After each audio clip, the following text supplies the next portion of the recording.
Hello guys, जैसे कि हमने पहले एक टेस्ट सीरीज चालू की थी जिसमें हम बात कर रहे थे प्रीवियस ईयर में आए हुए क्वेश्चन के बारे में। और मैंने आपको पहले 10 क्वेश्चन प्रैक्टिस करा दिए थे। इसी सीरीज़ को आगे बढ़ाते हुए 10 क्वेश्चन मॉडर्न हिस्ट्री के फिर से हम करेंगे। ये सभी वो क्वेश्चन है बच्चों जो प्रीवियस ईयर के एग्ज़ाम में आ चुके हैं और हम उन्हीं के बारे में बात कर रहे हैं। अगर आप ये टेस्ट सीरीज़ कंप्लीट तरीके से लगा लेंगे तो आपका कोई भी क्वेश्चन मॉडर्न हिस्ट्री से नहीं छूटेगा। तो देखिए, हम बात कर रहे हैं सबसे पहले कांग्रेस ने भारत छोड़ो आंदोलन का प्रस्ताव किस वर्ष में पारित किया। तो देखिए 1940, 1941, 1940, 1942। तो देखो, भारत छोड़ो आंदोलन का जो प्रस्ताव पारित किया था बच्चों, वो कब किया था? 1942 में। आपको समझ में आ गया होगा। आगे बढ़ते हैं बच्चों। अगला क्वेश्चन हमारा दिया हुआ है बच्चों, इसके बारे में हम बात करेंगे। सुभाष चंद्र बोस ने सिंगापुर में दिल्ली चलो का नारा कब दिया था? 1942 में, 1943 में, 1944 में, 1945 में। तो देखिए, जो सुभाष चंद्र बोस जी थे, उन्होंने जो नारा दिया था दिल्ली चलो का, वो नारा दिया था बच्चों 1943 में। तो हमारा आंसर हो जाएगा 1943। आगे बढ़ते हैं, अगले क्वेश्चन की तरफ चलते हैं। अगला क्वेश्चन है आपका, किस वर्ष 1919 में जलियांवाला बाग हत्याकांड कहाँ पर हुआ? वर्ष 1919 में पूछ रहा है बच्चों क्वेश्चन। वर्ष 1919 में जलियांवाला बाग हत्याकांड कहाँ पर हुआ था?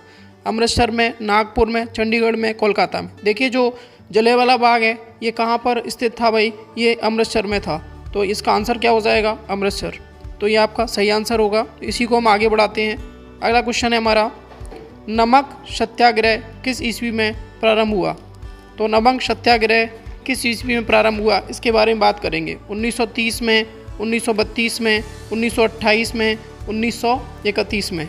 तो आंसर हमारा हो जाएगा बच्चों 1930। तो आपका सही आंसर क्या हो जाएगा? 1930। चलिए आगे बढ़ते हैं। अगला क्वेश्चन है हमारा, गांधी इरविन समझौता किससे संबंधित है? भारत छोड़ो आंदोलन से, सविनय अवज्ञा आंदोलन से, असहयोग आंदोलन से और रॉलेट आंदोलन से। तो हमारा आंसर था बच्चों सविनय अवज्ञा आंदोलन। तो गांधी इरविन जो समझौता बच्चों रिलेटेड था किससे?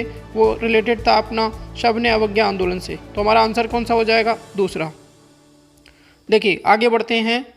स्वतंत्र भारत में प्रथम महाराज्यपाल कौन था? लॉर्ड एटली, लॉर्ड माउंटबेटन, सी राजगोपालचारी और राजेंद्र प्रसाद। देखिए, यहाँ पर ये कन्फ्यूज़न हमें हो जाता है, ये स्वतंत्र भारत की बात कर रहा है। तो स्वतंत्र भारत में जो हमारा प्रथम महाराज्यपाल था वो कौन था? Lord Mountbatten. कौन था? Lord Mountbatten. ठीक है। इसी के साथ बच्चों हम आगे बढ़ते हैं और अगले क्वेश्चन पर चलते हैं। अगला क्वेश्चन है, किस अधिनियम में पहली बार भारत के लिए संघीय संरचना प्रस्तुत की थी? तो देखिए, यहाँ पर संघीय संरचना की अगर हम बात करते हैं, 1909 अधिनियम, 1919 का अधिनियम, 1935 का अधिनियम और 1947 का अधिनियम। तो वही इसका जो आंसर है वो है आपका 1935 का अधिनियम। ये आप अच्छे से याद कर लीजिए, कई बार क्वेश्चन एग्जाम में पूछा गया है। आगे बढ़ते हैं बच्चों अगले क्वेश्चन की तरफ। अगला क्वेश्चन है, काकोरी ट्रेन डकैती के कांड के नायक कौन थे? रामप्रसाद बिस्मिल, भगत सिंह, बटुकेश्वर दत्त, बरकतुल्ला। तो इसका जो सही आंसर है वो है रामप्रसाद बिस्मिल। काकोरी ट्रेन डकैती का जो नायक थे वो कौन थे? रामप्रसाद बिस्मिल। चलिए बच्चों आगे बढ़ते हैं अगले क्वेश्चन की तरफ।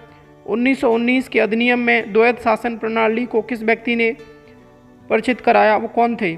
मॉन्टेग्यू, तेज बहादुर, संप्रभु, मिंटो और चैम्सफोर्ड। तो हमारा आंसर है बच्चों क्या? चैम्सफोर्ड। तो हमारा आंसर हो जाएगा चैम्सफोर्ड। ये क्वेश्चन कई बार एग्जाम में पूछा गया है बच्चों। अगला क्वेश्चन हमारा है, निम्नलिखित आंदोलन किसमें महात्मा गांधी ने भूख हड़ताल को एक हथियार के रूप में पहली बार प्रयोग किया?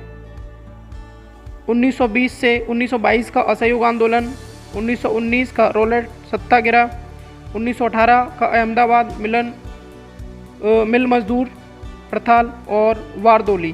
तो इसका जो सही आंसर है बच्चों वो 1918 का अहमदाबाद मिल मजदूर हड़ताल। ये आपका सही आंसर होगा। आगे बढ़ते हैं बच्चों अगले क्वेश्चन की तरफ। जलियांवाला बाग में गोली चलाने का आदेश किसने दिया था? तो बच्चों ये पहला ऑप्शन है लॉर्ड साइमन ने, रॉलेट ने, अराई ईच डायर ने, कर्जन वाइली ने। तो हमारा जो जनरल डायर के नाम से जिनको अपन जानते हैं, तो इनका जो गोली चलाने का आदेश दिया था वो दिया था डायर ने। तो यहाँ पे हमारा आंसर हो जाएगा तीसरा। चलिए बच्चों अगले क्वेश्चन की तरफ चलते हैं और अगला क्वेश्चन क्या है उस पर बात करते हैं।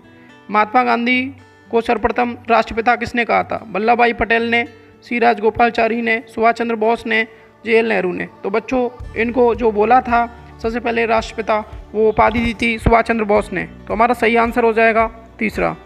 चलिए बच्चों इसी के साथ ये क्वेश्चन यहाँ पर ख़त्म हो गए। Thank you so much. आप इसी तरीके से देखते रहिए, आपको टेस्ट सीरीज़ हम इसी तरीके से लाते रहेंगे।